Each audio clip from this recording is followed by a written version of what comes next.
어느 날 이른 아침에 예수님께서 성전에서 말씀을 가르치시고 있었습니다. 많은 사람들이 주님의 말씀에 귀를 기울이고 있었습니다.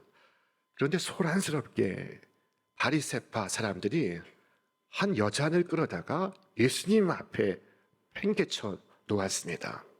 그리고 예수님께 이렇게 말하는 것이었습니다. 선생님, 이 여자가 간음을 하다가 현장에서 붙잡혔습니다. 모세는 율법에 이런 여자를 돌로 쳐서 죽이라 하였거늘 선생님은 뭐라고 하시겠습니까? 성경은 저희가 이렇게 말하면 고소할 조건을 얻고자 하여 예수를 시험함이러라 라고 말씀하고 있습니다.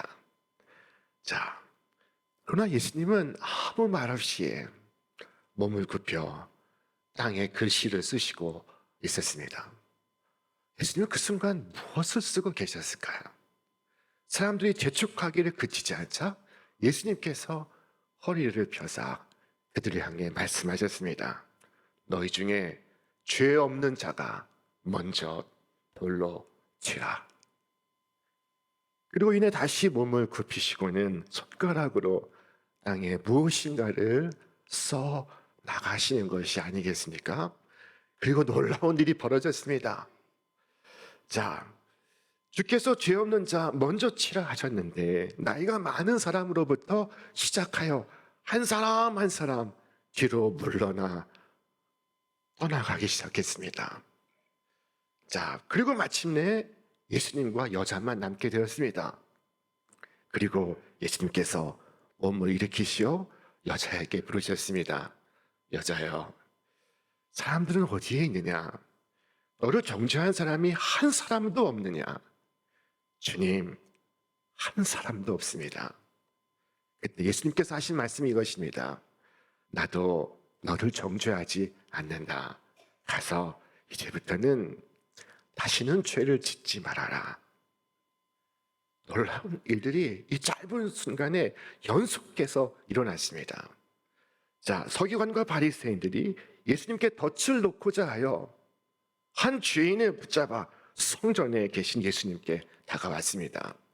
그러나 예수님께서는 저들의 계략을 헛되게 만드셨으며 동시에 군중의 양심을 흔들어 깨우쳐 주셨으며 동시에 죄를 범한 여인을 갱생의 길로 인도해 주셨습니다.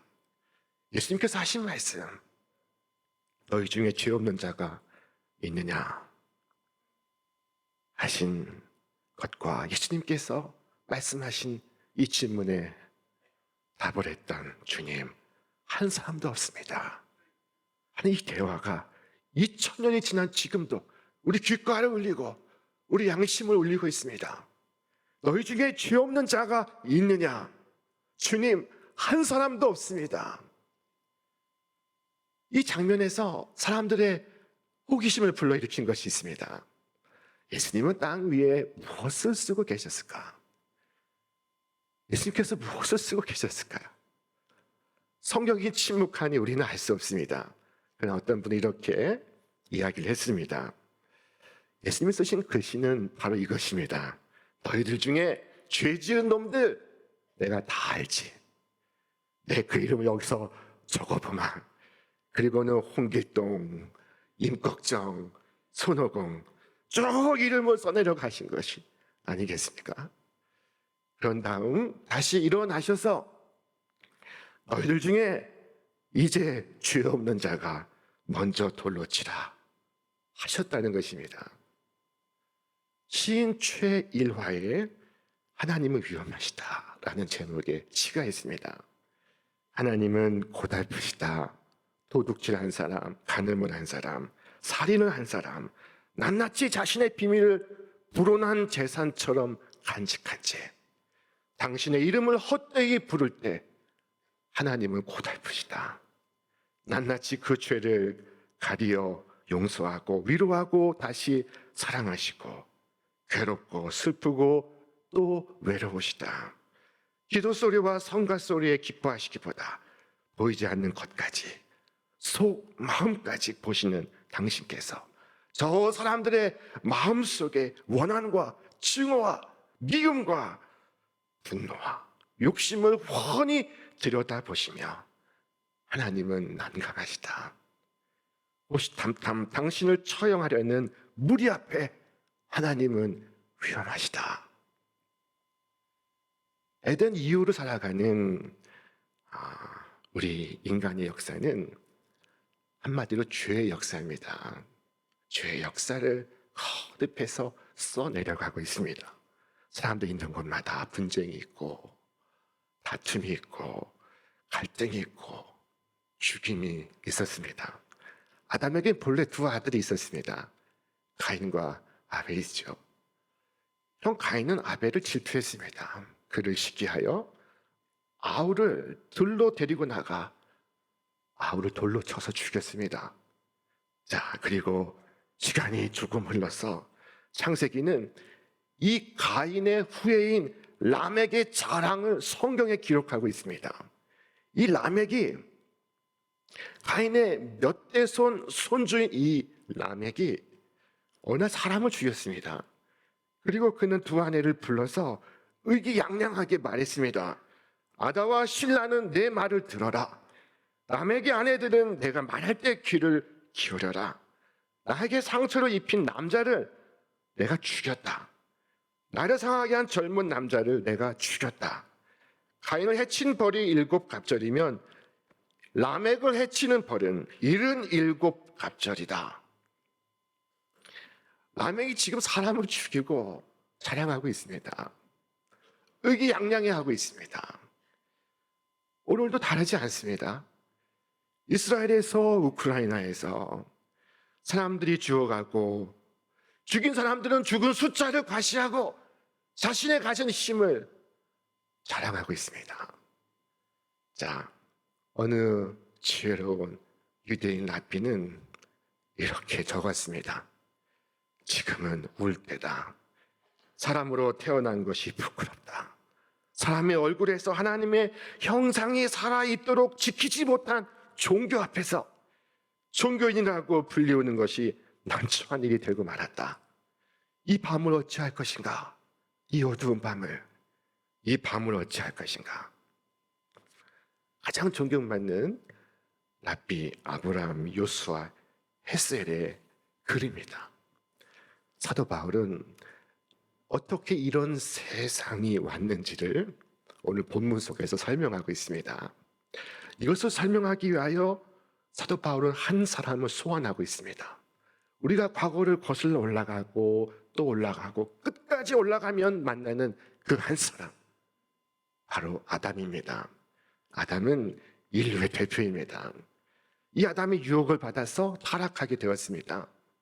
그 결과 그는 낙원에서 쫓겨났으며 아담의 후예인 우리는 아담을 따라 심판과 정죄를 받게 되었습니다.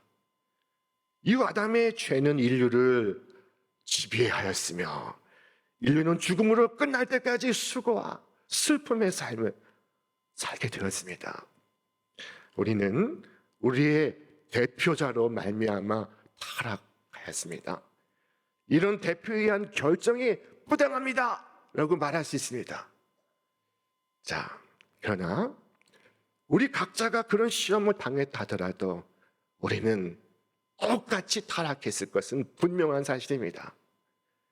왜냐하면 이 아담이라는 이 단어가 흙을 의미하는 곧 인간을 뜻하는 보통 명사이기 때문입니다.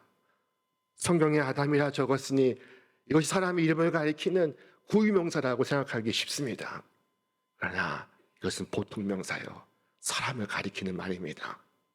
아담은 인간을 의미하고 있습니다. 아담은 여러분과 저를 상징하고 있습니다. 그러므로 우리에게 이 시험이 반복되었다 할지라도 우리도 똑같은 방식으로 귀결되었을 것입니다. 아담이 죄짓는 자리에서 우리도 함께 선악과를 먹었습니다. 그리고 아담이 하나님께 받은 벌을 우리도 지금 함께 받고 있는 중입니다.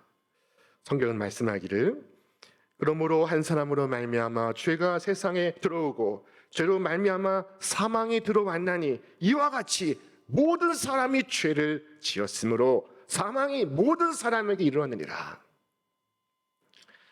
자, 그러나 이야기는 여기서 끝나지 않습니다. 여러분, 하나님께 감사하시기를 바랍니다. 또 다른 대표자가 우리에게 왔습니다. 그는 인간입니다. 참 인간입니다. 100% 인간입니다. 그러나 인간 그 이상이었습니다. 그는 하나님이었습니다. 자, 그는 우리의 죄를 위한 영원한 제사를 드렸습니다. 그가 자신을 드림으로써 우리는 대속함을 얻게 되었습니다. 이 대속은 그를 믿는 자 모두에게 임하는 것입니다. 우리는 지금 로마서의 가장 핵심에 이르고 있는 중입니다. 자, 아담은 아담인데 첫 번째 아담과는 전혀 다른 두 번째 아담 안에서 우리는 살게 되었습니다. 우리는 첫 번째 아담 안에서 타락하였고 두 번째 아담 안에서 소생하게 되었습니다. 한 사람으로 말미암는다고 하는 이 문제에 대해서 꼭 같은 원리입니다. 이것이 바로 대표의 원리입니다. 아담 한 사람으로 인하여 죽음이 세상에 들어온 것처럼 예수 그리스도 한 분을 통하여 생명이 이 세상에 들어왔습니다. 한 사람의 범죄로 인하여 많은 사람이 죽었듯이 한 사람 예수 그리스도를 통하여 많은 사람에게 생명이 임했습니다. 바울은 이렇게 설명하고 있습니다. 그런즉 한 범죄로 많은 사람이 정죄에 이른 것 같이 한 의로운 행위로 말미암아 많은 사람이 의롭다 하심을 받아 생명에 이르렀느니라. 아담은 우리가 변제할 수 없는 엄청난 빚을 유산으로 남겼습니다. 이에 덧붙여서 우리가 매일 매 순간 빚을 더해가고 있습니다. 우리가 생각으로 지은 죄, 우리가 이 말로서 지은 죄, 우리가 행동으로서 지은 죄, 알고서 지은 죄, 모르고 지은 죄, 하나님께 대하여 지은 죄, 사람께 대하여 지은 죄, 청년의 죄, 장년의 죄, 노년의 죄. 자, 여러분 그 죄의 죄를 더해 쌓아 올려간다면은 그것은 아마 거대한 산이 될 것입니다. 자, 여러분, 우리에겐 처음부터 채무가 있었는데 이 채무는 갚을 수 없는 채무였는데 이 채무로 상속받고 나서도 우리는 빚에 빚을 더해갔습니다. 천문학적인 빚을 지게 되었습니다. 자, 여러분, 여러분의 죄를 세워보려고 하신다면은 너무 노력하지 마십시오. 왜냐하면 셀 수 없기 때문입니다. 우리의 죄는 셀 수 없습니다. 그러나 아무리 많다 해도 용서하신 하나님의 무한한 은총이 마치 파도가 해변을 깨끗하게 쓸어가듯이 그렇게 우리의 죄를 쓸어가 버렸습니다. 자, 쉬운 번역 성경은 이렇게 적었습니다. 하나님께서 거저 주시는 은총과 아담의 죄는 그 효과에 있어서 서로 비교가 되지 않습니다. 아담의 경우에는 그 한 사람 때문에 모든 사람이 유죄 판결에 심판을 받게 되었지만 은총의 경우에는 죄 지은 많은 사람이 은총을 거저 입어 무죄 판결을 받았습니다. 그래서 바울은 죄가 더한 것에 은혜가 넘쳐나니 라고 말씀하고 있습니다. 아무리 죄가 많다 해도 그보다 더 큰 것은 은혜라는 것입니다. 자, 그 모든 빚이 소멸되고 모든 채무가 변제되었습니다. 여러분, 이보다 더 기쁜 소식이 어디 있습니까? 이보다 더 놀라운 소식이 어디 있습니까? 이보다 더 복된 소식이 어디 있습니까? 한 번의 범죄가 우리를 죽게 했지만 그러나 그리스도의 그 긍휼은 우리의 무수한 죄들을 지워나갔습니다. 어떤 사람이 죄를 범했지만은 대통령 이후에 사면을 선언하였다면 그건 더 이상 두렵지 않습니다. 경찰이 그의 집에 찾아와도 그는 두렵지 않습니다. 맞습니다. 이미 송사를 진행해서 재판을 끝낸 것과 똑같습니다. 이미 본인이 죄를 시인하였으며 사명까지 받은 사람이 어떻게 다시 재판을 받을 수 있겠습니까? 온 땅의 재판장께서 우리에게 주신 사면은 그리스도의 피로써 적어 나간 것입니다. 하나님께서 신자들을 대신하여 그리스도께 고통을 받게 하셨다면 여러분, 그 후에 우리가 다시 고통을 당할 수 없습니다. 그 후에 우리가 다시 고통을 당한다면 그리스도의 십자가가 부족하다는 말입니까? 동일한 한 번의 범죄에 대하여 두 번의 형벌을 받는 것은 하나님의 의에도 부합할 수 없는 것입니다. 그러므로 하나님의 자녀는 장차 하나님 앞에 설 때 두려움을 갖지 않을 수 있습니다. 두려워할 필요가 없습니다. 그는 이미 심판을 받았습니다. 그는 이미 정죄를 받았습니다. 정죄를 받았을 뿐만 아니라 사면을 받았습니다. 자, 성경은 말씀합니다. 여호와의 말씀이니라. 그날 그때에는 이스라엘의 죄악을 닫을지라도 없겠고 유다의 죄를 닫을지라도 찾아내지 못하리니 이는 내가 남긴 자를 용서할 것입니다. 또한 로마서에서 말씀하시기를 누가 능히 하나님께서 택하신 자들을 고발하리요 의롭다 하신 이는 하나님이시니 누가 정죄하리요 그 말씀하고 있습니다. 정죄받아야 하는데 그 대신에 사면을 받았습니다. 아니 사면 그 이상입니다. 의롭다 하심을 받았습니다. 정죄가 의롭다 하심으로 바뀔 수가 있다니 이 얼마나 놀라운 변화입니까? 자, 우리를 아담 안에 두지 않으시고 우리를 생명 대신 예수 안으로 옮겨 놓으신 하나님께 찬송 드리시기를 바랍니다. 얼마나 좋으신 분이신지요. 얼마나 고마운 분이신지요. 얼마나 감사한 일인지요. 성도의 대표는 이제 아담이 아니라 예수 그리스도이십니다. 우리의 학급의 반장님이 아담이 아니라 그리스도가 되신 것입니다. 주께서 말씀하셨습니다. 아담 안에서 모든 사람이 죽은 것 같이 그리스도 안에서 모든 사람이 삶을 얻으리라. 그리스도가 살았느냐? 그렇다면 너희도 살 것이다. 저는 수영은 잘 못하지만은 제가 한 가지 분명히 아는 것은 제 머리가 물 위에 떠 있다면 저는 익사하지 않는다는 것입니다. 마귀는 나를 물에 빠뜨려 죽일 수 없습니다. 여러분이 그리스도의 몸의 지체라면 여러분을 물에 빠뜨려 죽일 수 없습니다. 여러분의 머리가 안전하기 때문입니다. 그리스도는 여러분의 머리시요, 여러분의 대표자시요, 여러분은 그리스도의 몸의 지체입니다. 아담의 죄는 그 모든 재난을 세상에 불러왔습니다. 그리고 사망까지 가져왔습니다. 그러나 그리스도께서 오셔서 죄로 인한 정죄를 다 걷어내시고 그리고 형벌을 거두어 내셨습니다. 우리는 정죄함으로부터 형벌로부터 자유합니다. 어떤 분은 질문합니다. 목사님, 그렇지만 성도도 징계를 받지는 않습니까? 고난받고 징계받지 않습니까? 맞습니다. 자, 그러나 성도가 받는 이 고난과 징계는 자신이 행한 범죄로 받는 가혹한 형벌과 같지 않습니다.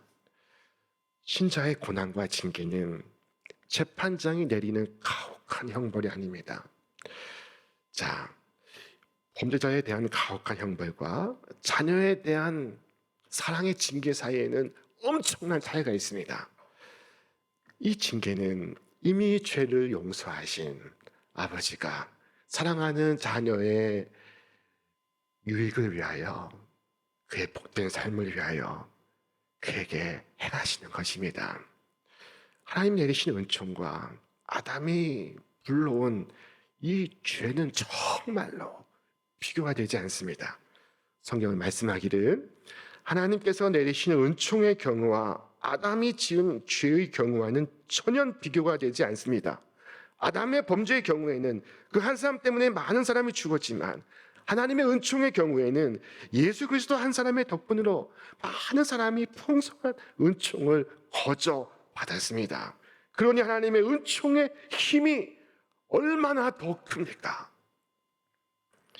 구절구절 반복된 이야기, 이것은 사도 바울의 감격입니다.